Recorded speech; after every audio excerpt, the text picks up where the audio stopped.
मुझे अब एहसास हुआ कि आपसे सुनना नहीं देखना भी चाहते। हमें वहाँ से पढ़ रहा था, बोले नहीं इधर आओ। चलो जहाँ से भी आए बहुत बहुत शुक्रिया।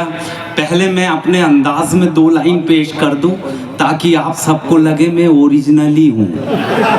हाँ, आजकल मुशायरों में मेरे जूनियर जाके निपटा देते हैं, लेकिन मैं ओरिजिनल हूँ। लखनऊ वाले तो छा गए, मुमताज कॉलेज वाले तो छा गए, सबके मन को भा गए। और अतहर नबी साहब ने इतने प्यार से बुलाया, हम मुंबई से चलकर आपके बीच में आ गए। कविता समाप्त हो गई है, आप लोग भी बजा सकते हैं। मैं बिल्कुल लोड नहीं लेना, कहाँ शुरू होगी कहाँ एंड होगी बताता जाऊंगा, क्योंकि कई बार मेरे ही समझ में नहीं आता कब शुरू हो जाती है और कब एंड हो जाती है। मैं सबसे पहले इतनी प्यारी ऑडियंस को, इतनी प्यारी आवाम को दुआ देना चाहता हूँ 2 लाइन में। जावेद साहब माशाल्लाह 2 पीढ़ियों से फैन हैं आपके। अच्छा, हाँ, इनके वालिद साहब के साथ शुरू में सफर किया करते थे। जी जी जी। मलिक ज़्यादा साहब क्या मोहब्बत करते थे, एहसान को मेरी गाड़ी में बिठा लो। अच्छा। और रास्ते भर लतीफ़े सुनते थे। ओहो। बेहद उनकी दुआएं इतनी मिली माशाल्लाह कि आपको तो दुआएं घर ही में मिली हैं, लेकिन अल्लाह उनको जन्नत नसीब करे।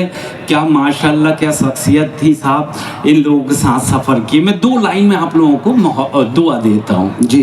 आप सब में मिठास घुल जाए बांसुरी और बीन की तरह, आप सब में मिठास घुल जाए बांसुरी और बीन की तरह, और लोग आपको भी प्यार करने लगे वैक्सीन की तरह। वाह, बहुत खतरनाक दौर था वैक्सीन का, चला गया, लेकिन हमने अच्छा ये भी दाद देने सही टाइम पे आया पट्टा, चाइना दिखाया। चाइना वाले तो आज भी इस बात पे शर्मिंदा हैं, चाइना वाले तो आज भी इस बात पर शर्मिंदा हैं यार, कोरोना के बाद भी भारतवासी जिंदा हैं। हाँ, इंतजाम पूरा किया था उन्होंने निपटाने का, मगर मैंने भारत की तरफ से जवाब दिया, सुन ले बेटा चाइना, सुन ले बेटा चाइना, तेरे लैब से निकले हुए सारे वायरस घूम फिर के तेरे ही पास जाएंगे। तेरे लैब से निकले हुए सारे वायरस घूम फिर के तेरे ही पास जाएंगे, और कीड़े मकोड़ों को खाने वालों एक दिन तुमको कीड़े मकोड़े ही खाएंगे। जय हिंद, जय भारत। चलो मैंने हक अदा कर दिया, बहुत बहुत शुक्रिया माशाल्लाह। बहुत मोहब्बत से आप सब सुन रहे हैं, क्या क्या सुनाने का मन था, लेकिन अब मैं शॉर्टकट चल रहा हूँ धीरे धीरे, किधर किधर से कैसी फलांग लगाऊं मैं सोच रहा हूँ। जुमे की नमाज पढ़ने का मौका मिला जी, तो हम गए बड़े इमाम बाड़ा में, हमने कही सबसे अच्छी मस्जिद है, पढ़ लिए। मौलाना साहब की तकरीर शुरू हुई, जो नेक काम करेंगे उसे जन्नत मिलेगी, जो बुरे काम मिलेंगे उसे जहन्नम, जहन्नम में सिर्फ आग आग आग, और जन्नत में क्या मिलेगा अब लिस्ट गिनाए। तो एक साहब बैठे थे मेरे बाजू, उनको हुक्का पीने का शौक था, वो बड़े गौर से लिस्ट सुन रहे हैं, हुक्के का जिक्र आता है कि नहीं। उनने बताया जन्नत में मिलेंगी दूध की नदियाँ, शहद की नदियाँ, मेवा अखरोट बादाम, सोने चांदी के पर्वत, पूरी लिस्ट खत्म, हुक्के का जिक्र नहीं आया। वो बेचैन हो गए। नमाज के बाद वो सीढ़ी पे बैठ गए, जैसे इमाम साहब बाहर आए तो 2 लाइन में उनने पूछे। एक नवाब साहब ने पूछा, मौलवी साहब क्या जन्नत में हुक्का पीने का इंतजाम है?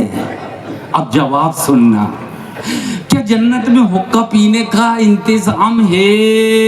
मौलाना साहब बोले हुक्का तो मिल जाएगा, मगर जहन्नम से आग लाना तुम्हारा काम। इतने तहजीब और तमीज़ के साथ आप लोगों ने इस्तकबाल किया, इतना अच्छा लग रहा है। हजरतगंज में होली के उत्सव में आ गया भाईजान, मेरा इस्तकबाल उस दिन पूरा, कौन कौन सी नाइट थी, ऑर्केस्ट्रा लगी थी, मेरा इस्तकबाल करने 6 लड़कियां आई पत्तों की ड्रेस पहन के। और भाला बर्छा हाथ में लेके झिंगी लाला हूँ आदिवासी बन के आ गई। तो मैंने फिर 4 लाइन सुनाया उनको। मैंने कहा फैशन की मारी बालाओं, यानी कि लैला मजनू की खालाओं। फैशन की मारी बालाओं, लैला मजनू की खालाओं, पत्तों की ड्रेस पहनना छोड़ दो, वरना ये जमाने वाले तुम्हारी नई सोच को पुराना मोड़ देंगे। और उस वक्त क्या करोगी जब निषादगंज वाले तुम्हारे पीछे बकरा बकरी छोड़ दे। मगर आपकी ये तहजीब तमीज़, हमने सारी चीज़ें सोच के आया था, मगर वक्त कम होते जा रहा है। बहुत दिनों में तो हमको मंजर साहब नजर आए माशाल्लाह। पूरी रात सुनते थे इनको 5 घंटे। कहाँ है अथर नबी साहब? इनको तो एक अकेले ही बुलाया करो। ताहिर फराज और ये दोनों बैठ जाएं तो समझो सेहरा यहीं से करके जाएं। हाँ, अवतार से भिड़ा दें तो सेहरा तक यही दोनों सुना दें।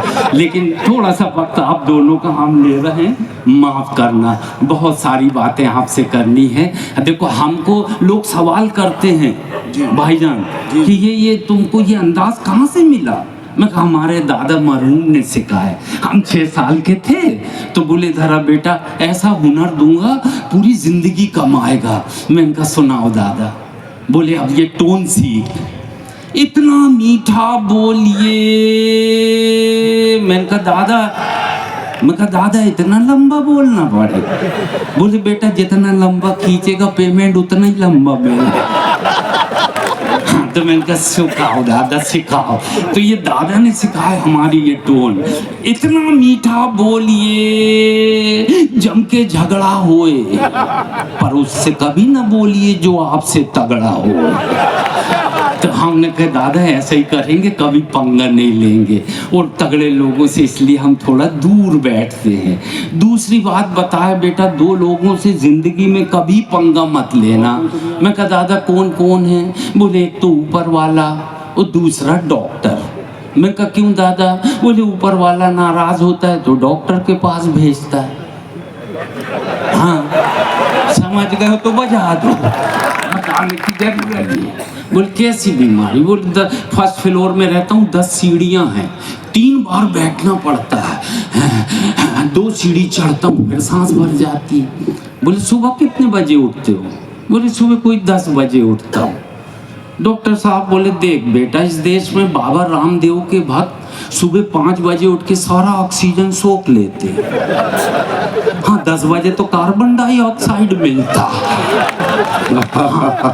बेटा सुबह उठो फायदा होगा।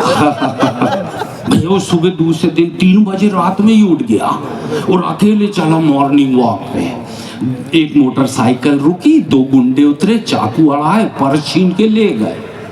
ये फिर डॉक्टर के पास, डॉक्टर साहब आप तो कह रहे थे सुबह उठो, मेरी तो जेब कट गई। बोले बेटा देख बाबा जी ने बोले जो पहले उठेगा उससे फायदा होगा, वो दोनों तेरे से पहले उठे। तो ऊपर वाला, इसलिए महफिल में कोई डॉक्टर बैठे हो तो दूरी बनाए रहे, मैं उनसे पंगा नहीं लेना। भैया हम शुरू में ना शिफ्ट हुए, लोखंड वाला एरिया था। मंजर भाई एकदम टीवी शो आया और पेट में दर्द शुरू हो गया। नया पानी पिए, 5-6 शहरों में प्रोग्राम किए, इतनी बड़ी फुड़िया हुई। हम डॉक्टर साहब के पास गए। हम कहे डॉक्टर साहब ये फुड़िया है, परेशान कर रही है। बोले छोटा सा कट लगेगा, लेट जा। मैं ऑपरेशन थिएटर में लेट गया। अब डॉक्टर साहब सामने से फूलों की माला हार लेके चले आ रहे। मैं उठ के ही बैठ गया। मैं डॉक्टर साहब ये माला क्यों ला रहे हैं? बोले बेटा मेरी जिंदगी का पहला ऑपरेशन, अगर तू बच गया तो तेरे काम आए और नहीं तो तेरी तस्वीर में टांगने के काम। मैं वहीं से उठ के भागा। फांसी पे चढ़ते हुए कैदी से जज साहब ने कहा अपनी आखिरी ख्वाहिश बताइए। कैदी बोला मेरे बदले आप ही लटक जाइए। सारे वकील बैठे इसलिए मैंने कहा सुना दो ये। एक जज साहब फैसला सुना रहे थे, गांव का किसान बोला भाला, बोले बेटा सजा सुनाने से पहले तू अपनी सफाई में तुझे कुछ कहना है? उसने सिर्फ 3 लाइन बोला। बोले हुजूर माई बाप जो कुछ हुआ मैंने सच सच बोल दिया, जो नहीं हुआ वो वकील साहब ने बोल दिए, और जो होने वाला है आप बोल दो। बोले जतू भाई इज्जत भरी, आज से तू दोष मुक्त। वो मेरे पास आया, बोले मेरा नाम तो रामलाल हरी मुख है, इनने देशमुख क्यों कर दिए? बोले मैं कहा देशमुख नहीं, तू दोष मुक्त हो गया। बहुत अच्छा 4 लाइन से कैसे हंसी आती वो अंदाज आपको पेश करता हूँ। बहुत सारी फरमाइश हैं मगर एक नज़्म में मन की सुना देता हूँ, क्योंकि हमको मंजर साहब को सुनना, मैं तो आता रहूँगा सुनाता रहूँगा।